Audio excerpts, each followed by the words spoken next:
Well, good afternoon, everyone. I am here with Jim Woolnough, who is the head of our finance team at Eastminster United Church. And this is the third of Eastminster Chats, and we're right back home in our local congregation. And there have been quite a number of people who have been asking me from time to time about the financial situation within the church. And so I thought it might be a good time to have a conversation with Jim, because usually at this time of year, I'm asking him to come up to the pulpit on a Sunday and give a report about the church and what's going on financially. So Jim, welcome. And one of the things I would like to say before we begin is just how thankful I am that there have been so many people in the church that have continued their support, and that we're managing to get through this with the help of some other elements, for instance, the Canadian government. But maybe you could imagine in a way that you're coming up to the pulpit before the congregation right now and give us a report. How are things? How are we doing? Well, I think financially we are managing to. We're kind of somewhat holding our own. I think in some respects, though, our givings are down, certainly from 2019, and but our expenses are kind of down as well.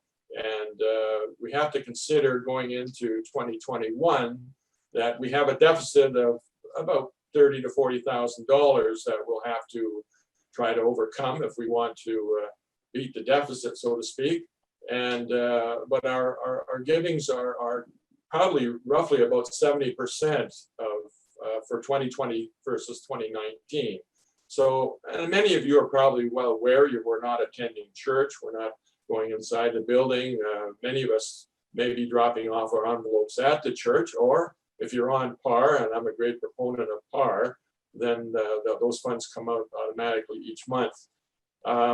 Looking at where we're going with the deficit, it means taking a look at those items that are affecting it, our revenue streams, our givings, our different fundraisers, and that we should or would like to consider doing during the year, and especially into 2021, and somehow reducing our expenses. And we've been looking at different ways of reducing expenses as well. But again, the bottom line is that we're going to be going into 2021 with a deficit of about roughly $40,000. And we're seeing a slight improvement, or forecasting a slight improvement in offerings from 2020 to 2021. But again, that slight improvement does not make up for the losses that we've incurred from 2019. Various expenses to make sure that the church is a safe and healthy place to be in. Should you be at the church, looking at those utility infrastructure type costs, heating, lighting, plowing the yard and stuff like that are expensive items to maintain, and those are costs that we just want to ensure that the buildings and the pipes and so forth don't crack. And we have other major problems in our home church that will cause us some grief when we look at saying, well, what do we need to do to fix this or fix that? So there are some things we have to attend to around the church from a property perspective, and those items are some of the trees that are infected and need to be brought down, and then there's some possibly structural work on the front wall. I think it's on either the Herkimer or the Bridge Street side. So again, those kind of expenditures are coming up, and we'll need to address them as they do. But in the meantime, just keeping our facilities and our operations moving along smoothly. We've had some assistance from the federal government through the CEWS plan, the wage supplement program, to continue to pay our employees and keep them occupied during this COVID-19 pandemic. And I expect it'll probably total roughly $100,000 in terms of a benefit for 2020. We expect to see that decline by probably 50 to 60% going into 2021 as the federal government tries to get a hold or a handle on their deficit financing as well from their perspective. Looking at the expenditure side, looking at ways to improve expenditures, improve our staffing model and our other property cost model is going to be something that your council will be considering as well. And there are ideas out there as to how we can best do that and still maintain, I'll say, an orderly church representation. And I think the other thing is when a lot of people are saying, well, when we can get back into the church, again, that will be primarily dependent upon whether our local health officials and whether the government has any other ideas as to how we can better contain vaccinations. The vaccines are coming aboard as well, so that'll be another aspect of our possibly coming back to church life. But we've had a decent response in terms of the eye ministry. Been talking with Pastor David. It's we've had anywhere upwards of 150 to 200 plus attendees on the eye worship services that we've been having the past 8 or 9 months, and that's a positive thing. There is some response there. People are still looking to the church to worship and whatnot, and I think it bodes well. And I can't take away from the fact there that we have a deficit of 40,000 or so going into 2021, and we would like to try and combat that if we could. But good Lord willing, as long as the cash flow is there and we can pay our employees and keep that side of it going, we'll still have a church that we'll be able to come back into, and we're all doing what we can to keep that. So usually around this time of year, it seems December, offerings take a bit of a jump as people catch up and as people take advantage of the Canadian tax system for charitable donations and that sort of thing. What happens there usually, and are you encouraging people? Well, I would definitely say that if certainly, if you would consider increasing your givings over the Christmas period, do so. Yes, there is the Canada Revenue Agency. The CRA has a benefit side to it as well, and a claim for your charitable donations. There is a maximum on it. I just don't have it at the top of my head now, but whether it's 15 or 20%, but still of your income. But still, it's we're all talking about a worthwhile cause here. Trying to keep the church and the community alive and well. And we've got the Open Door Cafe now kind of doing bagged lunches from the church. And so we're still trying to be a presence in the community and with respect to the work and the good things that are going on with the church and the community. It's a positive situation all around.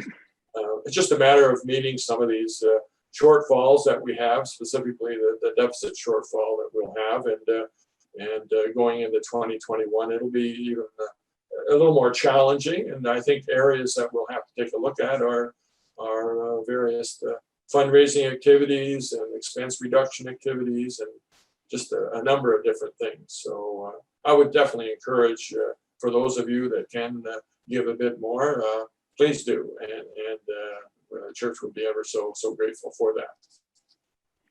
So, Jim, what are you thinking lies ahead now as minister? And COVID, for instance, is changing all the time.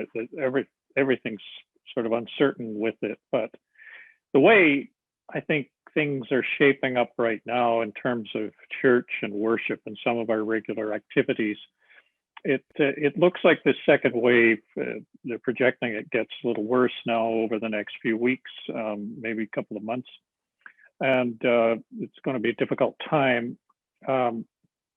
I'm not quite sure when we'll be able to open up our services again. I think for at least in the spring, we'll be able to as the weather improves.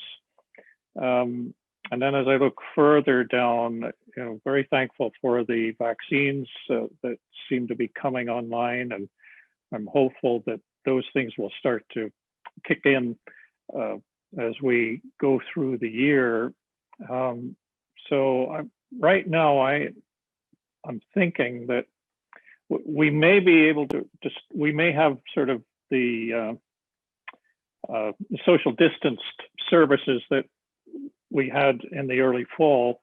We may have those again early next year, but to get back to sort of what I call normality in terms of church worship, I think we're looking at the second half of the year, depending on how quickly the vaccines get out there to Canadians. But so that's just to give people a little idea of what we're thinking. Among other things, it shows me there's a little light at the end of the tunnel. It's a long tunnel, and it's still we're going to have some difficulties in the coming month or two for sure. But I think we see some light now. What do you think is going to go on as we move into the 2021 year financially? Well, again, we'll be monitoring, our cash flow, and that's what pays the expenses. But I think looking at different areas where we can raise more funds through different fundraiser activities. I noticed just in the latest church presentation of a couple of groups, the youth groups selling their little jars of soup mix stuff, and I think it's Congregational Life that are looking at mugs, like glass mugs with the Eastminster logo on it. So it's almost like generating and maybe some of these items aren't going to be big incentive items to contribute to the operations of the church, but the fact is it's getting people doing things in the church where or as part of the church that they weren't doing before, and I think trying to encourage an already I'll call it informed group, but still informed in the sense that you're at home watching the screen. So the whole idea of the church is the socialization, the interaction of people in a building community, and a facilitation that spreads the word of Jesus and God. And I think when you get away from that and you're sitting in front of a screen and you hear it, it's a different milieu. So how do you make that screen presentation more real? How do you do it through your worship programs, your music programs, some of the things that the young people are doing? I noticed the puppets and that were a popular thing. I think we have to be more creative, I guess, as we get into more of the iWorship thing, and it becomes a challenge, I think, for many of us to try and be creative. I mean, for myself, I'm so used to the standards and the norms that trying to break out of that and get into something that's not quite that norm or standard is a little awkward. But I mean, it's a fact of life, and we have to face it. And with the COVID-19, that's only the one start. I mean, there could be a COVID-20, a COVID-21, 22. I mean, all of these. That's right. I mean, it becomes a bit of a headache. But I think with our government's understanding of some of that stuff and their ability to look forward to try and to get either vaccinations or vaccines or whatever in place to counter that. I mean, we are North Americans are generally a sociable type people, and certainly in Canada, we're known around the world as a very friendly bunch, and people like to interact and want to interact with us, and so we have to sort of continue the front there to try and move that forward, even though the current times are showing that we're not gaining a lot of strength or foothold in in trying to beat this COVID-19 thing. But we just keep trying, keep plucking away. That's what we're doing at the church. And I think taking a look at things that occur outside the box, I guess I want to say. Yeah, I think there's going to be, you mentioned the online presence, and it's early days. And I think, it's an area that most of us probably aren't that familiar with. And it amazes me in some ways we've been able to pull off what we've been able to pull off. But if you think about the early days of learning within the film industry, and you go back to films from the 20s or 30s and how they were compared to the 40s and 50s and beyond, it's a learning curve, and things have got better and better over time. And it could well be that a segment of the church just actually becomes an online presence, and maybe a segment of local churches as well. So hopefully those things will improve. But we've been looking ahead, and I think that one of the things that I'm encouraged about is this vaccine thing, and that there is some light at the end of the tunnel. And especially at this time of year, it reminds me of the true light that has come to us in Jesus Christ. And that's dealing with a different kind of darkness in terms of life and the world. And but I think with Christ gives us hope, and it's hope in the midst of darkness, as some scripture writers say, or hymn writers say. And we're in a little bit of darkness here, and I think still in the midst of it, Christ still gives us hope, and we will get back in due course. It may be a little longer than many of us had thought or planned, but we'll get back, and I think sometime in 2021 we'll be able to have normal church life back.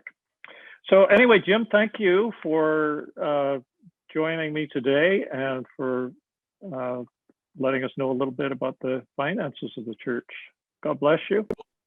Well, for all those out there, I wish nothing but good things, and stay healthy, stay safe, and we'll catch up with you at our next meeting. Okay, and thanks so much, Jim. You and the finance team do an amazing job of keeping things on track, and we appreciate you. Thank you.